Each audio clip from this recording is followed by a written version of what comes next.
हाँ, मैं अपन घर के जिम्मेदार बेटी हूँ जेकर जिंदगी बस ऊपर वाला ही रही है कि वो अपन घर वालों की सारी जिम्मेदारी अपन कंधा पर ले सके और खुद के ख्वाहिश और खुद के सपना के गला घोट के। दरअसल बात ये है कि मोर छोटे भाई बहन है तो ओकर देखना और ख्याल रखना ये सब मोर जिम्मेदारी है। और ऐसा नहीं है कि मोर अम्मा पापा नहीं है, पर ओमन कथे कि ते घर के बड़े बेटी हस, तो बेटी मन जब शादी लायक हो जाथे ता ओ दूसर घर ओ जब जाए ता अपन कामों से ससुराल में अपन मायके के नाम ले।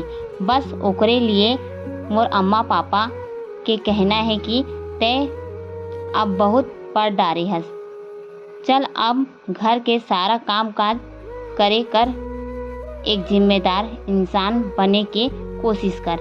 ये नहीं कि ते आजकल के लड़की के तरह जीन्स टॉप पहन और मोबाइल चला। हम एक इज्जतदार लोग हन, ते समझ और जैसे कहत हूँ वैसे कर। मैं ओमन के हर एक बात मानत हूँ, पर महू तो एक इंसान हो ना, मोला भी समझने की कोशिश कर रहा हूँ ना। आप सब कोई के चाहत ला पूरा करत हूँ तो मोर भी तो कुछ ख्वाहिश है ना। बस मैं बेटी हूँ और घर के बड़े बेटी हूँ, ता तय ही सब कुछ कर, ये गलत है ना।